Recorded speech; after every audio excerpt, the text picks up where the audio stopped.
How many discounts does USAA Auto Insurance offer? Too many to say here. Multi-vehicle discount, safe driver discount, new vehicle discount, storage discount, legacy. How many discounts will you stack up? Visit USAA.com/auto discounts. Restrictions apply. Hey, it's Paris. You know I love sparkly things, right? Like stars. Duh. And thanks to Hilton and AutoCamp, I just slept under them.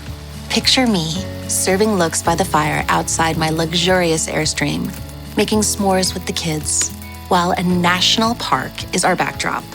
The great outdoors meets Hilton hospitality. That's hot. Explore all the new ways to stay at Hilton.com. Hilton for the stay. We're bringing gazing back, and the bad guys are taking some fantastic first steps. I'm Van Connor. And I'm Adam Ball, and this is Off Screen, your 7-day guide to everything movies. Boom. Groovy. Hello, and welcome back to another episode of Off Screen. So, of course, we're going to look at some of the brand new movies that are out this week. We've got The Bad Guys 2, we've got Bring Her Back, The Fantastic Four, First Steps. But, as always, we're going to start with the box office top 10 to just see how the UK and Ireland current top 10 are looking. So, Van... Oh, it's only just inside the top 10. I know. Yeah, you know what I'm talking about. So, first of all, number 10 is Sayonara. I mean, I'm guessing you know nothing about that because it's, not a big film. No, foreign language film that wasn't pressure. We didn't have the opportunity to watch this, so obviously I didn't get to see. I did get to see number 9, though, which was Lilo and Stitch, and of course number 8, which is Elio, and those are obviously the two. The one is the live-action Disney movie, the other one is the animated Pixar, the now more traditional animated Pixar. Lilo and Stitch is one of the big earners of the year, though, as we keep the narrative we keep running. I think it's like the only billion-dollar grosser of the year. It's like the first and only movie this year to make $1 billion. So I don't see that changing really until Avatar, maybe. And if Avatar can do it within the year, I'd be quite shocked because it's quite close to the end. But go on. Do you think there's a thirst for a new Avatar, or do you think people are a bit bored of it now? Because I'm on a knife edge whether it's going to be a massive blockbuster or whether it's just going to be a bit of a trickler. I was invited to an actual press event on Tuesday night in Leicester Square at Odeon to watch the debut of the new trailer in like HDR, 3D, etc. on the big screen at Odeon. And it apparently was packed. Like, people really want to see a new Avatar, it seems. I don't get it. I didn't think there was a thirst for a second one, but no, I've learned to just never bet against James Cameron. So he'll make all the money again, I'm sure.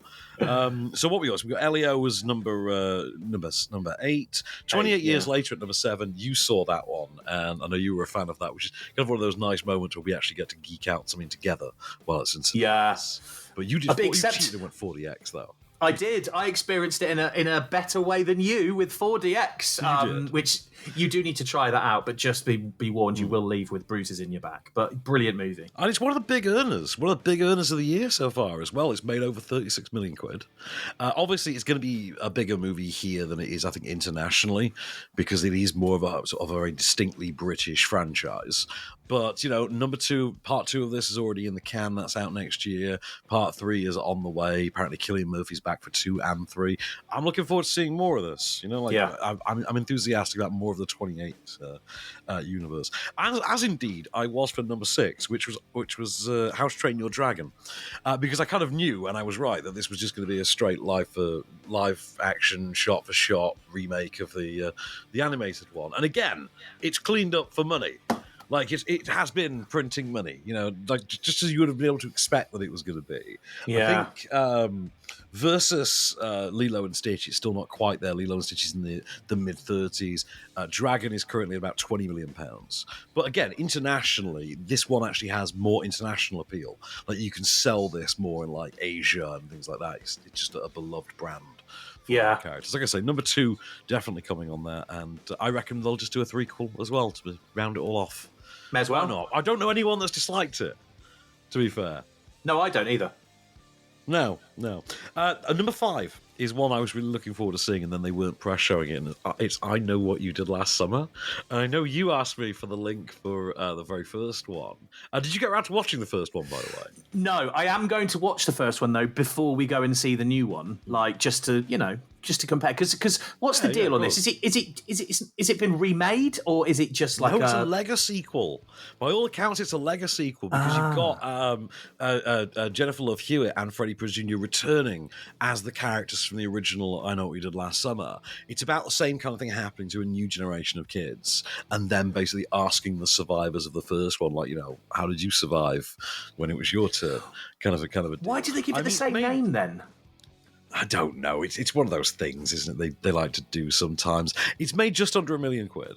I know it's been quite popular with people sort of my age who have a nostalgic attachment to the original, but obviously not enough to earn it huge money, which is a shame. I'm looking forward to seeing it. I'm less enthusiastic about Smurfs, though, which obviously being a Paramount release, I'm not going to get to cover anyway. I don't see the need to. Like, really, was the world clamoring out for more Smurfs? Number 3 is F1, which I was way more enthusiastic about, and I think is one of the best movies of the summer. Like, I think it's just one of the great times of the movies this summer. That is currently sitting at just south of £20 million. And is a big test case for Apple about whether Apple can release these big budget movies they're making into cinemas, or can they just keep them on streaming? And this all started with Wolves with George Clooney and Brad Pitt. It was meant to be a theatrical, and then they pulled it and took it to streaming. And this is one of their rare ventures the other way around, where they're trying to get it back into cinemas. And why not with a movie like this? Yeah, which is like Top Gun Maverick with cars. You know what I mean?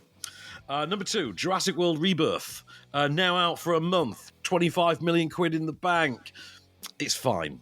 I don't think you can say much fairer than that. It's fine. And of course, the movie that's at number 1 is the one that's kind of dominated my thought process for the last fortnight now. £16 million, just north of that, in the bank. It's James Gunn's Superman. And you've got a young son. Has your young son expressed any interest in seeing Superman out of interest? No, I haven't managed to get him into the Superman brand yet. He's too much stuck on Minecraft and Roblox. Right.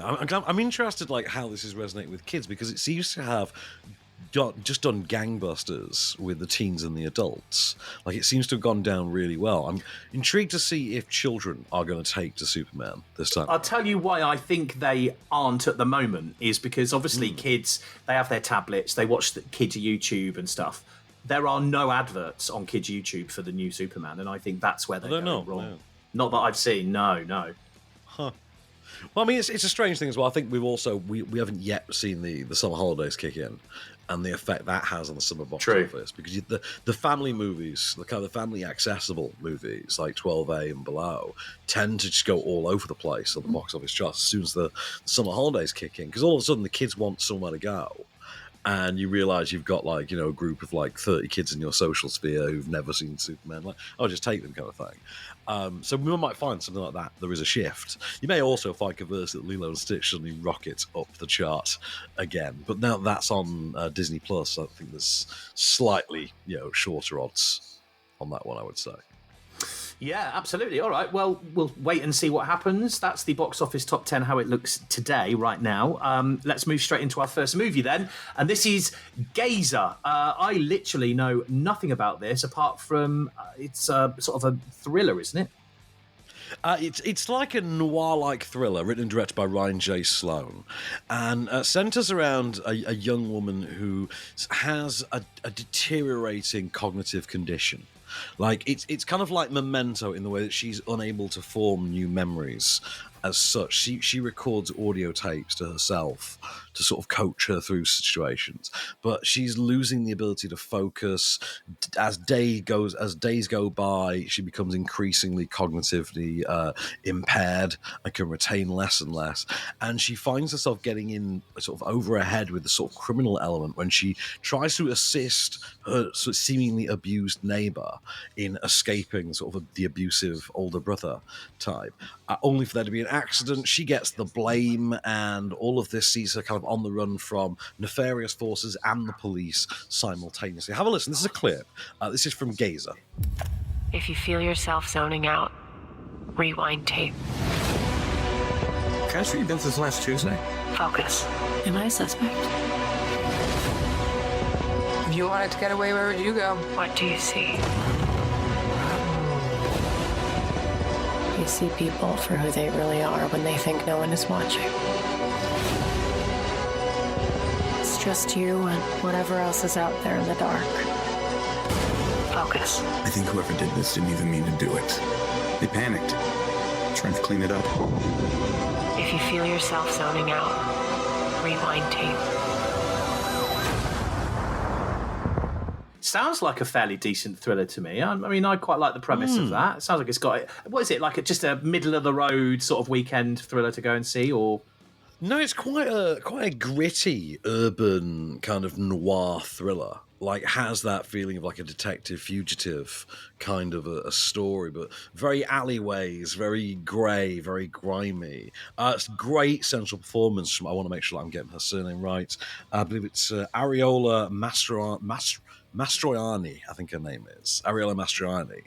And in the lead, as Frankie, you could hear there as the young woman. And there is a real intensity to that performance that really kind of keeps you hooked in. I actually wound up watching this a second time.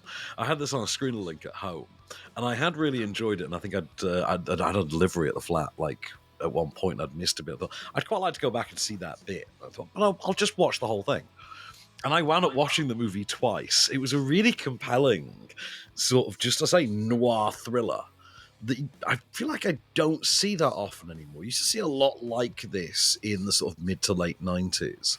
And it very much felt like a throwback in that way. If you like the aesthetic of something like Fincher's The Game, like it kind of works for that kind of demo right there. Well, if you want to check out Gazer, you can, because it's in cinemas from today. Right then, we're going to look at the new Fantastic Four First Steps movie next. We'll see what Van thought of that, so stay where you are. This episode is brought to you by Indeed. When your computer breaks, you don't wait for it to magically start working again. You fix the problem. So why wait to hire the people your company desperately needs? Use Indeed's sponsored jobs to hire top talent fast. And even better, you only pay for results. There's no need to wait. Speed up your hiring with a $75 sponsored job credit at Indeed.com/podcast. Terms and conditions apply. 9 años pidiendo el Snack Wrap. Aquí tienes tu Snack Wrap. ¿Tú quieres un Snack Wrap? Toma tu Snack Wrap. ¿Tú también? Toma un Snack Wrap. Snack Wrap, Snack Wrap, Snack Wrap. Volvió el Snack Wrap. Ba pa pa pa.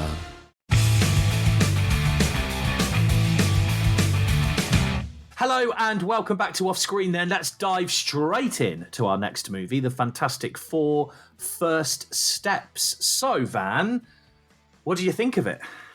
Well, I mean, I'll tell you what it's about first, and then I'll get to what I think of it afterwards. Obviously, I have something of a sort of storied connection to the Fantastic Four series. I've been a lifelong Fantastic Four fan, so much so that even if I don't think about it, friends of mine who I haven't seen in ages will text me throughout the week leading up to the release of this film saying, "Hey, so have you seen Fantastic Four yet? You must have loved it." I've been dealing with that all week, believe me. Okay, so have you seen any version of the Fantastic Four before, Adam? No, I haven't. You've not seen any. So, are you aware of what the actual Fantastic Four concept kind of is? I know the concept, but I've been deprived of seeing anything to do with the Fantastic Four. They are Marvel's first family. I think they are I think they might be the original Marvel characters that were cooked up, or at least in the original Stan Lee batch. They were 4 astronauts who got affected by cosmic radiation, got powers from them, and they fight the forces of evil, but effectively they serve as a family unit as well. There's Reed Richards, who's the sort of dad of the group, who has the stretchy powers, but he's also the smartest man on Earth. You have his wife, Sue Storm, who can turn invisible and control energy fields. And you have her brother, Johnny Storm, who's the pilot. He's the sort of ladies' man, the sort of the handsome teen sweetheart kind of a type. He can turn into the Human Torch and set himself on aflame and fly through the sky on fire, kind of things like that. And then you've got Ben Grimm, the Thing, who's made of rock. And he's the best friend, uncle of the group. And that they are the Fantastic Four. We now get this story in the Marvel universe, but on a different Earth to what we associate with the Avengers, for instance. So it literally opens with Earth 828. So to differentiate, this is not the universe that had Tony Stark and Thanos, you know what I mean? This one is very 1960s Jetsons inspired, which is what the Fantastic Four originally come from, that sort of era. And the idea is the present day, but it looks like the Jetsons / well, exactly, the Jetsons, but with the Fantastic Four. So we get the Fantastic Four, fully formed, they've been established, the public love them, they live in the Baxter building, this big skyscraper with the Four logo on it, and, they solve matters of world peace, and things like that. They protect the Earth. They are beloved. They are basically the Incredibles.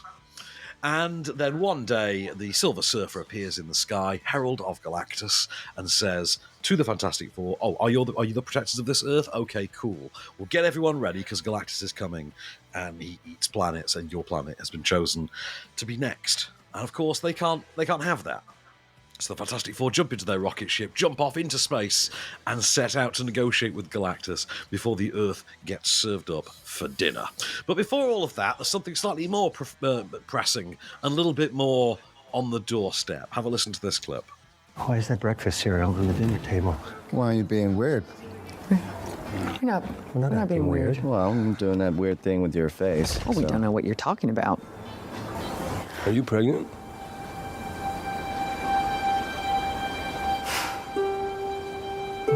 Yeah, pregnant. Yes. How do you know that? Have you looked into your husband's face? I know, he just cannot keep a secret. What? Really? Yeah. What? You are gonna be the best mom. Oh my God. And you are gonna be the best dad. Just kidding. You are out of your depth. But we're gonna be the best uncles ever. Okay, we should eat. Why did they not call this the Fantastic 4.5?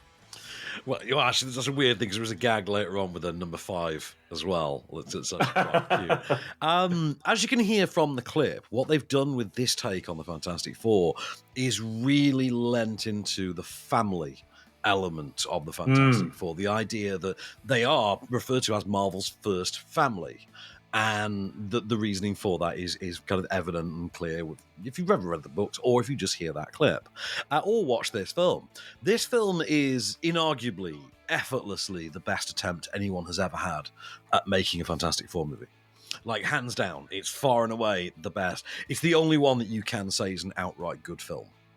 And I've seen 3 different attempts. If you include the Corman one and the 2 Tim Story movies and the god-awful Josh Trank one, this is the 4th attempt I've seen to put the Fantastic Four into live action. It's far and away the best one. It's not just because the technology is there. It's because the storytelling really works. And by giving the Fantastic Four this specific world, this vision, this aesthetic, and this kitsch 60s production design, it just all comes together so well. I would argue that the casting is perfect with the exception of Pedro Pascal. I don't think Pedro Pascal quite works in the lead of the film. And the script seems to agree with this to an extent because it underutilizes his character, particularly as a hero, for easily 2/3 to 3/4 of its runtime. You forget what his actual abilities are at one point, that he can do the stretching thing. You kind of forget because they simply don't show you for the longest possible time, whereas obviously everyone else gets their constant moments to show off because the CG on those is easier to pull off, obviously, understandably. So I think Pedro Pascal is the weakest link in it, but everything else about this I thought was flawless. Everything's perfect. The chemistry's all there. The script is sharp. It's witty. It's got that cheerful optimism in the same kind of sense that Superman did. Obviously, Superman went in a different direction with it and went quite meta with it about being hopeful and kind. This has a very similar stance, but it wants to be wear it a bit more on its sleeve. It wants to be a bit more suitably kitsch, a bit more camp about it. And I think as a movie, really, really works. I think for people who are fans of The Incredibles, definitely you have to see this. I think if you've ever been if you're like me, you want to see the sight unseen anyway, because I've always wanted to see a version of the Fantastic Four done well. I'm a very big fan of the comics, and no one's ever been able to crack it. And this actually does work. It's certainly the first time where I can look at these heroes and actually see, I actually would imagine a franchise or films about this version of the family solving these things. It's also worth noting the movie's not particularly heavy on action beats. It's not your standard superhero set piece movie. There's maybe 2 big action set pieces in it. And one is kind of in the middle and one is at the end, but that's it. The film doesn't really have many outside of those. It's mostly about the family and the problem solving and the moral debating and but you're kind of just with it for the fun of the characters. And that's, to be fair, in a Fantastic Four movie, really what you should be asking for. So no reason to complain whatsoever. I love Herbie the Robot, by the way. I think Herbie the Robot is a terrific little creature, a very great addition to the movie. And Paul Walter Hauser from Richard Jewell and Cobra Kai and I, Tonya absolutely steals the movie as the Mole Man. At one point, which just comes out with one of the great insults I've heard in ages that I know I'm going to be quoting from now on. But yeah, so I had a really good time with it.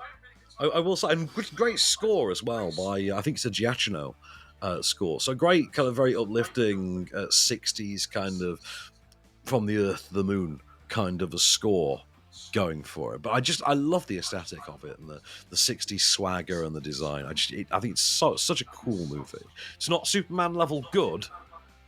Superman I think is great, but I think this maybe edges in behind Superman. But that's for me because I really love the way that goes meta with its hope and its optimism. This, as I say, is just a bit more from the earth to the moon level with it. What about for people like me who haven't seen any Fantastic Four stuff before? Would this be all right as a standalone movie?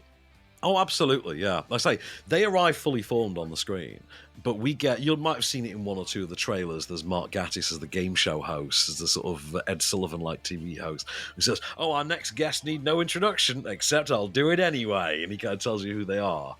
And you get that sort of backstory. It's like, well, they went to space, and then they came back with all these powers, and then they stopped this guy, and that guy, and that guy, and nowadays they do this. You know, it's that kind of an intro, and you're sort of down with it. The movie punches along; it doesn't wait on you to have to particularly be spoon-fed things. It's happy to romp along, like the way that certain powers and things like that work within the Fantastic Four universe. It just expects you to go along with. And to be fair, that is a quality it shares with Superman as well. In that we do seem to be reaching a next level of storytelling these things, where we don't need the origin stories and the actual spoon-feeding of the information to the audience. Things are getting a little bit cleverer. I think this is definitely one of those. Well, the Fantastic Four First Steps is already out, so you can go and check that out this weekend or through the holidays, whenever you fancy.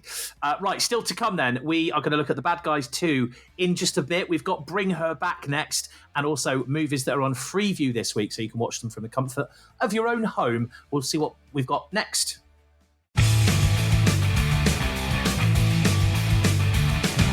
Hello and welcome back to Off Screen then. Let's dive straight into movies on Freeview this week. So the movies basically that you don't need to leave your house to watch. We're going to start with today, Friday, BBC One. It's a bit late, but it's a great film. 11:25, Blade Runner 2049 is on. Yeah, I know, right? I love this movie. Denis Villeneuve sequel to Ridley Scott's iconic Blade Runner brings Harrison Ford back into the fold, but this time around the lead is Ryan Gosling. Ryan Gosling trying to solve, I believe it is, the murder of a group of bodies that he finds at Dave Bautista's farm, something to do with a lost replicant child, which does, sort of brings it back into the mythos of the classic Philip K. Dick story of the first movie. BBC One, 11:25 tonight. Hit the record button, get it on. I'm sure it'll be on iPlayer as well if it's on BBC One, so there's that going for it. Saturday night, and the reasoning for this one being on when it is because the sequel is out today on Netflix, and that's Happy Gilmore. So Happy Gilmore 2 is out on Netflix today. We couldn't get a link in time, but the original is on, the first one is on 5-star on Saturday night at 9 o'clock. I believe it is also streaming on Netflix, the first one as well. If you've never seen it, Happy Gilmore is one of the classics. Do you ever see Happy Gilmore with Adam Sandler? A long time ago, yeah. It's there, though, in my head, vaguely, and I remember having a good time with it. I love this movie. It's just one of the greats. Adam Sandler is the hockey pro who discovers his rage can make him a good golfer and sets out to upend the golf tournament and save his beloved grandmother from the retirement home into which she's been forced. Another one that's got a sequel out this weekend, and the original is on telly, obviously. Sunday afternoon on ITV2 at 16:45, at 4:45 is The Bad Guys, because obviously Bad Guys 2 is out in cinemas this weekend, so Bad Guys 1 is the Sunday tea time viewing. I don't know if your son might be a fan of The Bad Guys, actually, because I know they're popular children's books. Oh no, I don't think he's mentioned The Bad Guys, and I haven't seen it. Really popular children's illustrated books that have now been made into movies by DreamWorks, and the first movie ostensibly is about a heist crew led by Mr. Wolf, also comprised of Mr. Snake, Mr. Piranha, Ms. Tarantula, who's also known as Webbs, and Mr. Shark. I believe. And they are literally a heist crew. They pull off Ocean's 11-like jobs. The movie is literally written as if it's Ocean's 11 for adults. But it's animated with like a wolf and a tarantula, and it's a lot of fun. And the casting is kind of half the fun as well, because like Sam Rockwell in the lead, just absolutely playing it straight. We've got a sequel we'll talk about in a bit, but the first one in which these criminals try to go straight. You know, try to turn over a new leaf and go straight. There you can see that on Sunday evening at 4:45. I think a very fun one, worth watching. If you've got the kids around, the weather's not very good or anything like that, I would suggest putting it on, Adam. They'll love it. Yeah, no, that is a good one. That's a good family movie. Monday, US Marshals, ITV4 at 9 o'clock. Again, another one I haven't seen. So you know this one's the sequel to The Fugitive, right? So I haven't seen it. Yes, yeah. So you got The Fugitive, in which Tommy Lee Jones hunts Harrison Ford, and then the sequel is U.S. Marshals, in which Tommy Lee Jones hunts Wesley Snipes. That's right. They force him to team up with Robert Downey Jr. as well, like 1998 era Robert Downey Jr. Good fun. Not as good a movie as The Fugitive, but you know what is. But still a very good movie, and just a great, like, for the adults thriller from that era. Like, you know, we don't make them like this anymore. It's kind of nice to see there's some great practical stunts and things like that. And just Tommy Lee Jones as the Sam Gerard character, who, you know, he won an Oscar for the first time around. So, you know, he gets to come back and have a second go. Great fun. Scene stealing role, supporting role for Jerry Pants as well. Joe Pantoliano. And on Tuesday night, 9 o'clock on Film 4, Everything Everywhere All at Once. I think I've seen this, but I can't remember it. This is the multiverse hopping, Oscar-winning epic with Michelle Yeoh, where she's the laundrette owner, and she's being audited by Jamie Lee Curtis, and it turns out that she's the most important person in the multiverse. And every time she passes through a different bit of the multiverse, she gains the skills of herself from that universe, and it's insanity, but it's an absolute banger, and it just cleared the Oscars that year. I think we were all kind of shocked. But you can see that yourself 9 o'clock on Tuesday night on Film 4. Also, 9 o'clock on ITV4 on Wednesday, The Rock, the Jerry Bruckheimer movie with Sean Connery, Nicolas Cage, Ed Harris. It's Die Hard on Alcatraz. What's not to love with Sean Connery and Nicolas Cage? What a quotable ride of a movie. Yeah, the legendary Sean Connery. I met him once as well. Did you actually meet him once? Yeah, I went to the opening of a restaurant and he was there. He was part of the opening ceremony. Yeah, I know, right? Well, I'd say by the time I got into the game, he had long retired, so I was never going to stand a chance of meeting Sean Connery. To round out our week, and befitting legendary status, this time being Tom Cruise, Thursday night, 9 o'clock on Film 4, we have Top Gun Maverick. And, I mean, I think this is one of the definitive movies of the past 5 years. Top Gun Maverick. I think in terms of, you know, cinema of the past half decade, Top Gun Maverick, that was a moment. You know, that was just... Absolutely. Yeah. 100%. That was out, that was a watershed moment. I'm a bit gutted, really, that Tom Cruise didn't take on the role in F1, because I kind of feel like Top Gun Maverick coming out and then F1 is a similar pattern to Days of Thunder and then Top Gun. Yeah, I know, right? Really they could have kept that longevity going. But yeah. So we are apparently getting a third Top Gun, so you know, I don't know if it's going to hold up to the heady level. We know how long this one took to come out, so I'm not holding my breath. But we also went through all of COVID waiting for it to get released. Exactly. Yeah. But, yeah, that one was not fun, was it? But yeah. But hey, you and I got to go to Kensington Palace and meet the cast of Ted Lasso and watch the first one, and we did that exhibit with all the Diana dresses and things. That was fun. I remember I well. met Roxanne McKee. That was a treat. And I got locked into the park when it was getting dark, yes. and ended up getting chased after with a couple of guards with guns, which was fun. Accosted by security, as one does. Yes. Good times with blockbusters. Absolutely. So Top Gun Maverick, if you do want to watch it, Thursday, film 4, 9 o'clock, and you don't need to leave your sofa. Right, let's dive into our next new movie then. So it's called Bring Her Back, and it's it says here on IMDb, a body horror. What's a body horror? Body horror would be a horror movie that relies on the disfigurement of human bodies, like the ripping of flesh and things like that. Lovely. Yeah, it's if you think about the works of like David Cronenberg is like one of the biggest names in like body horror. John Carpenter to an extent as well, because of The Thing. You know, when you literally saw like the creature like ripping from within a body and things like that. It's generally like Alien that kind of. Yeah, that kind of Alien is body horror to an extent because it involves literally the dismemberment of human bodies. So this new one, Bring Her Back, this is from directorial duo Danny and Michael Filippo. They previously did Talk to Me, which I don't think we got to cover, but was kind of buzzy for 5 minutes. This is an Australian set, as you say, body horror tale about a sort of tweenage, kind of 12, 13-year-old blind girl and her older 17-year-old brother. They are orphaned and put into the foster care system. They are sent to live with Sally Hawkins, who is this kind of kooky lady, lives in a remote house, used to be a social worker in the foster system, and now takes in kids herself. Has one child already living under her care named Oliver, who's just a bit odd, and is apparently in mourning for the recent death of her actual daughter, who was also partially sighted and drowned in the backyard swimming pool. And no sooner have these two kids moved into this house than all of a sudden things start to not seem quite right. Older brother wakes up every morning having seemingly wet himself. He's feeling disoriented. Things are moving. Things are being changed. He's being accused of things he couldn't possibly have done. It's all just a little bit weird. Have a listen to this. This is from Bring Her Back. Is this for Piper? Oh, no. My daughter's blind. Oh, is she here? No, she's passed. Sorry. Oh, that's all right. You didn't know. It's not your fault. How'd she die? Piper. She's okay. She's drowned. Oh, who's got... Oh, it's Wendy. She is so needy. Hello, Wendy. Yeah, no, they've just arrived. Yeah, no, all good. Yep.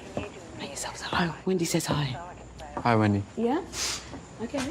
Does she have a backyard? It's a bit of convenience. Oh, she does have a backyard. Do you want to see it?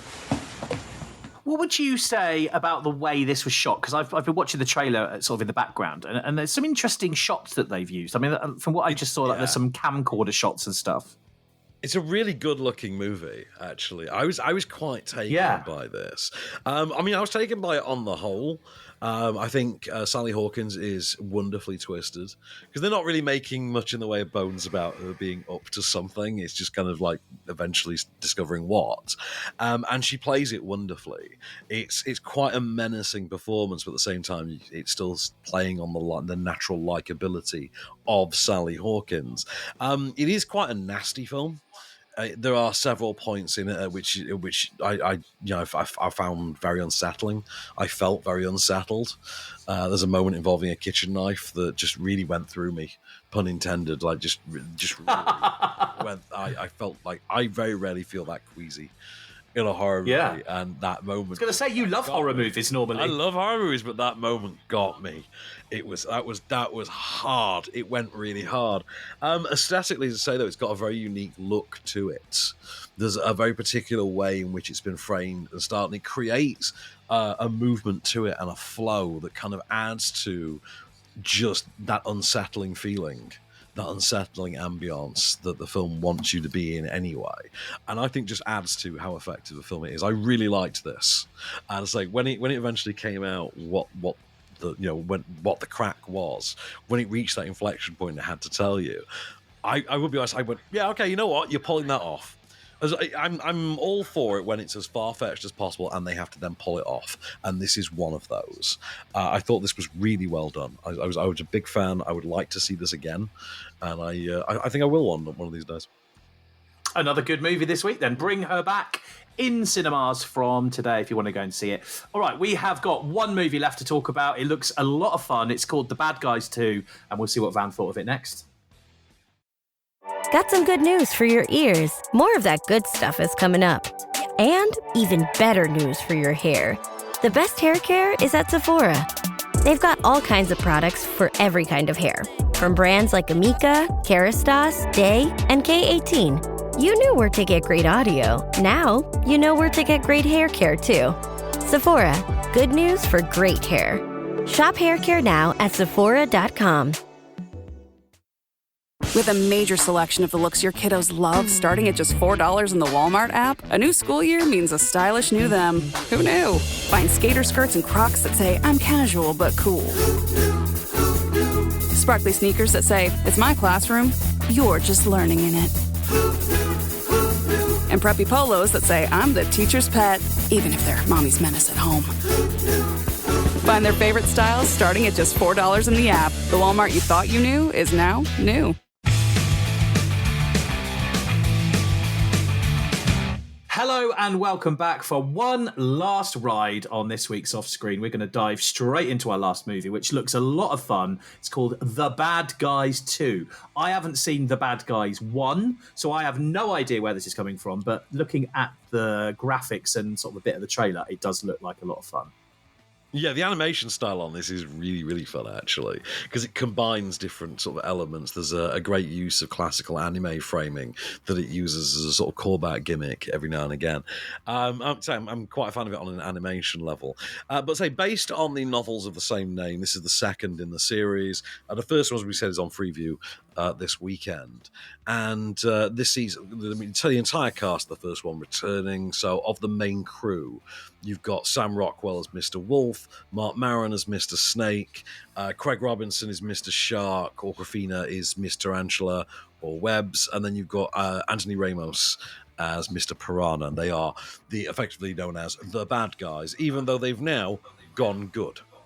So this is the Ocean's 11 style heist crew who at the end of the previous movie have just gone good now. But they're finding that life isn't quite as good to them as they would like it to be. People aren't really willing to give them the chance and give them a job or anything like that to actually get them started in the life of good. So it then obviously makes complete sense when they are framed for a crime that they didn't commit by a rival crew who is effectively trying to recruit them and force them to join them on a mission that they won't really go into too much detail with, but it does involve their universe's version of SpaceX. So have a listen. This is from The Bad Guys 2. You mind telling us what we're doing here? Cutting to the chase. I like it. We're planning something big. We need extra hands. Professionals, you know, with a specific set of skills. One last job. What'd you say? What do we say? No, is the short answer. We're good now. Yeah, so if you could just, untie us and we'll let ourselves out and we can just call it a noche, okay?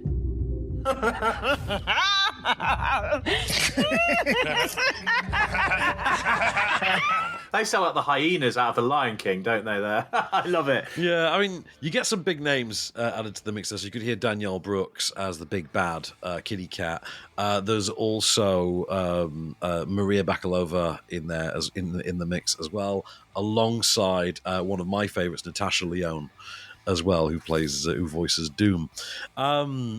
And there's also, you've got the main cast and also Richard Ayoade returning as the guinea pig or gerbil villain of the first one. I thought this was a very fun sequel, and certainly a step up from the comparative likes of, for instance, Despicable Me 2, which treads very similar notes. I think this is a much stronger sequel than that. And it succeeds largely in sticking to what made the first movie as good as it was and not trying to reinvent that particular wheel, giving us the next chapter rather than, okay, which bits can we just lean back on this time? In the same way that the Despicable Me movies constantly involve more and more of the Minions, for instance.